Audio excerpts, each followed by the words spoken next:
Assalamualaikum warahmatullahi wabarakatuh. Perkenalkan, nama saya Devrina Nur Aziza, NIM 19045007. Di sini saya akan mempresentasikan hasil kerja saya, yaitu dalam materi iklim dan politik dari mata kuliah Geografi Politik. Nah, langsung saja ke materi yang pertama, yaitu tentang iklim dapat mendorong dan membatasi.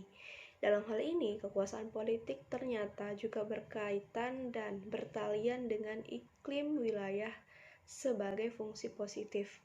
Jadi bukanlah suatu kebetulan bahwa kebanyakan bangsa-bangsa yang progresif bertempat tinggal di wilayah iklim sedang. Nah, dalam hal ini juga terdapat 3 jenis iklim, yaitu iklim dingin, panas, dan kering, yang efeknya itu juga membatasi bagi tempat tinggal manusia, serta perkembangan kekuasaan politiknya.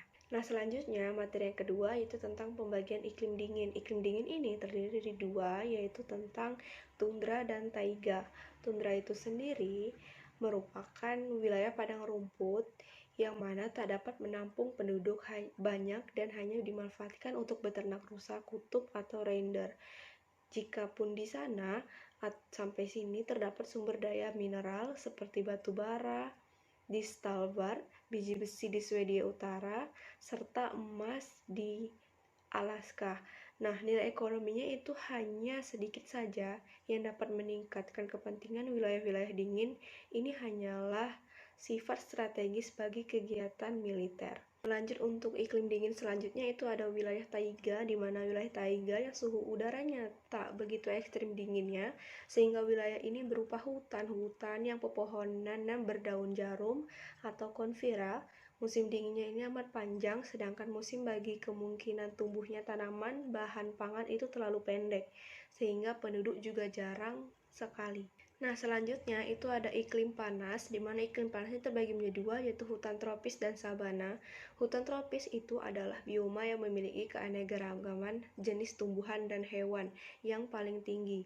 Nah, 4 ciri utamanya yaitu hutan hujan tropis, pertama dengan curah hujan yang tinggi sepanjang tahun, kemudian tumbuhannya antara 200 sampai 225 cm per tahun, kemudian mataharinya bersinar sepanjang tahun, lalu dari bulan satu ke bulan yang lainnya, perubahan suhunya juga relatif kecil.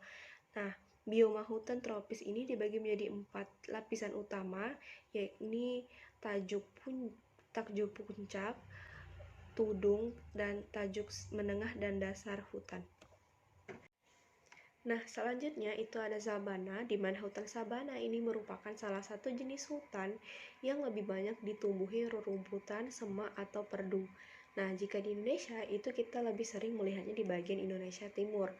Nah, sebagai padang rumput ini, namun sabana merupakan padang rumput yang diselingi oleh beberapa pepohonan yang tumbuhnya menyebar di wilayah padang rumput tersebut. Ciri yang dimiliki oleh hutan sabana ini antara lain yang pertama, hutan sabana ini suhu yang hangat dan tetap sama sepanjang tahunnya. Yang kedua, hutan sabana ini belakangan mempunyai 2 musim yang bertolak belakang, yaitu musim kering dan musim basah. Materi selanjutnya itu ada kekeringan, yaitu pertambangan dan stepa. Unsur ketiga dari iklim yang fungsinya dapat menghambat perkembangan politik adalah kekeringan. Wilayah di permukaan bumi terdiri atas gurun yang mana dapat menyajikan kehidupan bagi manusia apabila masih dapat menyajikan air dalam jumlah yang cukup untuk mendukung usaha pertanian penduduk atau menyediakan sumber daya tambang yang dapat diolah. Dalam kekeringan atau pertambangan dan stepa ini, wilayah-wilayah gurun adalah bahan tambangnya dengan hasil yang banyak dapat melahirkan kekuasaan politik pula. Nah, misalnya apa yang telah terjadi dalam sebuah negara atau sejarah negara Chili dengan pertambangan nitratnya. Nah, selanjutnya yaitu untuk stepa, di mana stepa ini merupakan bagian kedua dari wilayah beriklim semi-arid atau beriklim kering. Dalam sejarahnya, kondisi iklim ini melahirkan penduduk nomad yang serba positif mentalitasnya serta jaminannya dan mampu menggerakkan munculnya kekuasaan penting di setempat dan wilayah sekitar yang jauh. Selanjutnya yaitu iklim yang cocok. Dalam hal ini, wilayah yang cocok atau yang paling cocok adalah yang beriklim sedang basah atau yang disebut dengan wet intermediate climate.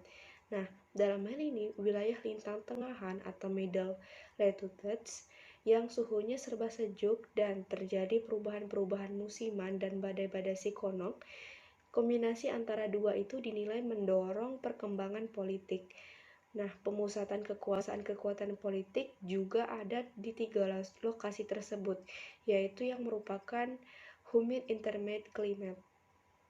Sedangkan untuk wilayah lintang rendahan dan dataran tinggi itu contohnya di berbagai wilayah Republik Amerika Selatan dan Ethiopia di Afrika, yang mana memperlihatkan perkembangan politiknya sebagai akibat dari lokasinya di low altitude. Selanjutnya yaitu ada materi homogenitas lawan kompleksitas, di mana dalam hal ini secara umum dapat dikatakan bahwa homogenitas iklim itu menguntungkan bagi kesatuan politikus dalam suatu nation, di mana sebaliknya heterogenitas dalam hal iklim apalagi yang terlalu ekstrim dapat menciptakan disintegrasi politik di suatu negara.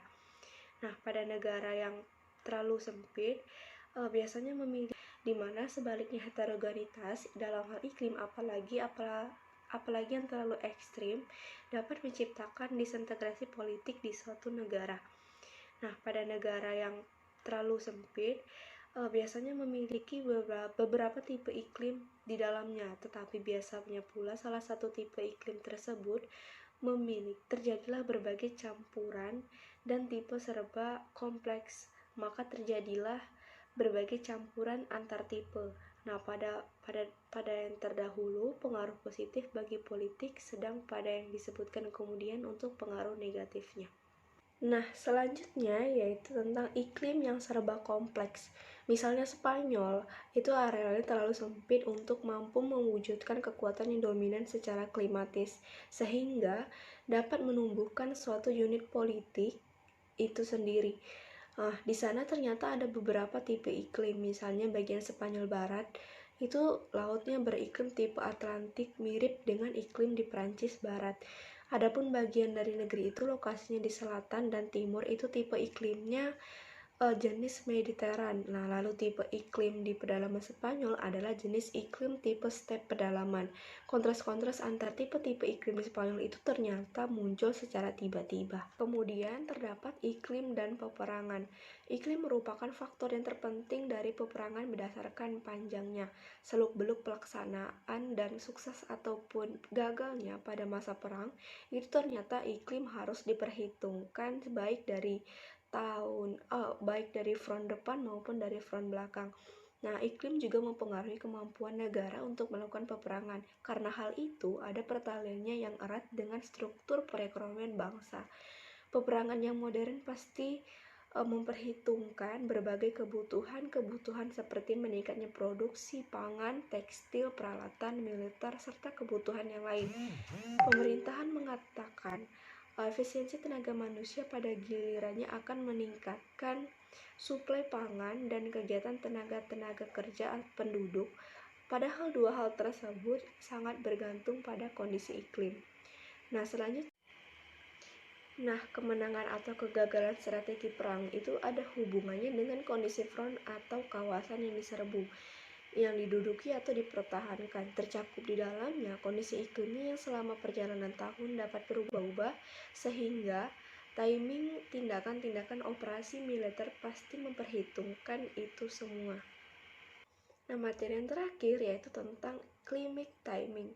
Nah, dalam hal ini iklim dalam persebarannya serta bervariasi pemusimannya sepanjang tahun itu besar pengaruhnya atas sukses atau gagalnya peperangan bagi pihak penyerbu maupun pihak yang mempertahankan wilayah negerinya. Para ahli strategi peperangan harus mengerti climatic timing. Nah, itulah hasil presentasi dari saya. Mohon maaf apabila terdapat kesalahan. Terima kasih atas perhatiannya. Wassalamualaikum warahmatullahi wabarakatuh.